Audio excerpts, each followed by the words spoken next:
So, you want to beat the Last Wish raid, but you can't. Either you don't have enough time, enough people, you don't know how, or you've had really bad luck with LFG. Well, today's video is for you. Welcome back everyone to another Embrace Destiny video. Thank you so much for stopping by. As always, those of you looking for the quick summary, you can check out the description below, and I will add timestamps for easier access. So, some context. I play Destiny a lot, but I rarely raid. I did all of Destiny 1's raids, and I've done Leviathan and Eater of Worlds once or twice, but little else. Why? Well, most of the reasons I listed above. Raids are challenging, not only mechanically, but in terms of getting a team assembled and working together. However, I just finished the Last Wish raid this weekend, and it was one awesome time. I learned a few things along the way that I thought would be helpful, and I'm passing them on here. While these may be useful for any raid, Last Wish has one specific feature which can really help, and I'll talk about that in a few minutes. So, first, you have to start forming your fire team. Obviously one of the most important steps. You go to war with the army you have, after all.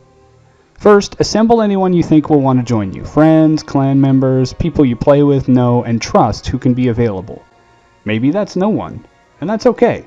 I used to solo Destiny all the time. It can be a lot of fun out there on the frontier. It may not be a full raid team of 6, but you have to start somewhere. For me, I had 2 other clan members who I knew would be available. Next, getting to know the raid, because knowledge is power. Now, one of the most challenging parts about raids is that it is difficult to practice them. Encounters are usually accessed only by beating the ones beforehand or having a checkpoint, and you feel a lot of pressure practicing an encounter rather than doing everything to beat it. If you find a group that is willing to experiment, play around, work the mechanics out yourselves, great. But for me, first-time raids take a really long time, even when you do know what you're doing, and I always found the lack of being able to practice to be really tough. So normally, my next piece of advice would be to watch some raid guides. There are a lot of great guides out there that break the mechanics down, and while there is a big difference between knowing and doing, it's good to have everyone on the same page and know the layout of the encounters. This is made even easier in the Last Wish raid.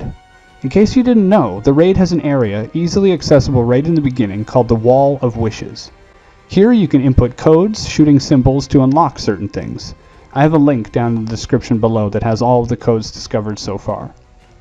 So you can unlock things like an emblem, an extra loot key, funny Easter eggs, but one other thing is that the Wall of Wishes can teleport you to any checkpoint in the raid. That's right. Want to practice a specific boss fight? Input the code and there you go. I think this mechanic is brilliant and should be included in every raid going forward, because now you can break a raid down and work on it. Imagine you and your group are able to beat the first 2 encounters no problem, but you couldn't progress in the first week.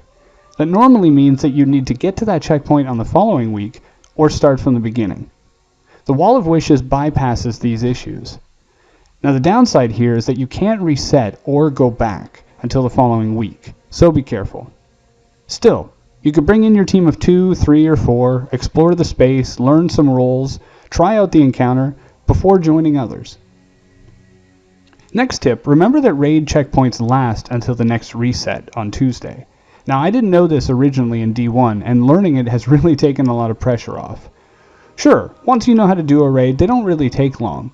But when you're first starting out, being able to break it down in smaller chunks over the week is really helpful. Okay, so you've explored as much as you can, you've watched the raid guides backwards and forwards, you're ready, but you don't have 6 people. Now here, I would suggest the Destiny Sherpa subreddit, again, link down below. Here you can make a post asking for exactly what you need.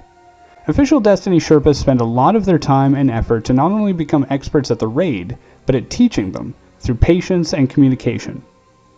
Raiding can be a stressful, intimidating experience, and Sherpas can help immensely. They also usually have people they can bring with them, filling up the team with experienced people if necessary. Aside from Reddit, there's also the 100.io, a webpage which helps bring players of a similar type or region together. You could try guided games. This lets you see what kind of clan the guide comes from, though the wait times can be very long. Xbox has a built-in LFG, but it can be tough to find a good group, and certain places like Reddit's fireteams and the Destiny Companion app, they also exist to varying degrees of success. The thing is, with any of them, is that you have to be clear, patient, and only go with whoever you're comfortable with.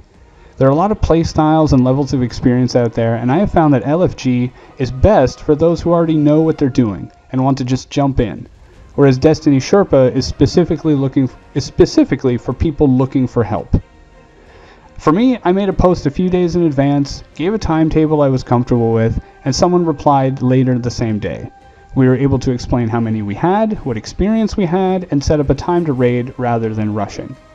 Of course, one person's experience does not equal all, but hopefully through any of these resources you're able to find a good group. And as I said, don't settle. You may be really wanting to complete that raid, but it's not going to be worth it if you try to play with the first people you find rather than the first good and reliable and patient people you find. Okay, so you've assembled your fire team, blocked off your schedule, and you're ready to play, right? Yes, but these next few tips I think will help make the experience a little more smoother. Enable party overlay. If you can, use something which highlights who is speaking when they are speaking. The Xbox has this feature in the party chat menu, and this helps you identify who is speaking. This is very useful when playing with new people or when several are trying to communicate at once. It's also helpful when someone asks, who's going to go on left plate? And 3 people answer, I will. Mic check. Now this one's probably not necessary, but just check your settings to make sure there are no echoes, etc. There will be a lot going on and you don't want to miss anything. Keep your assigned role. In Last Wish, there are a couple of moments where every team member will be involved in the mechanics. Try to remember your role throughout. If you were to go through the first door at Cali, you should be the first to remember your eye at Riven. Similarly, newer players, you should usually be first or last for Cali, as it's easier to find mid-battle. You'll learn that specifically when you go into the fight. Next, don't be afraid to ask questions. Too many times I have seen raids fall apart because someone didn't know what they were doing, and when asked, no one admitted to making a mistake. Mistakes happen. Teams wipe. It sucks. Really, it does. But nothing breaks up a team faster than when people assume they are fine, but they're not. If you don't understand something, ask. Ask again. If your team can't handle your questions, they're either not being a good team or they're not the right team for you right now. Ask your questions. Finally, work on clear communication and being a good listener. Related to the above, but it personally bothers me when I'm trying to explain something or trying to listen, and others are running around, shooting, not paying attention. Maybe you know all this, and you've heard it all before, but please don't distract others. And that's it. Those are my tips for getting through the raid. I hope this has been helpful. I'm sure many of you will not need any of this advice, but the more I play this game, the more I realize how difficult it can be to those who are playing solo or not part of a strong community. It may take some time, and you may have to put in some effort to watch videos, find people, and sweat through the encounters, but I'm positive that with the right team and hopefully some of my advice, you'll get through it. If you have other useful tips, please leave them below. If you're part of a raiding clan, feel free to leave a short, positive message opening the door to new players. If you're a solo guardian, just know that you're not alone. There are many out there battling the darkness, if you know where to look. Thank you all again. I'll see you in the next video.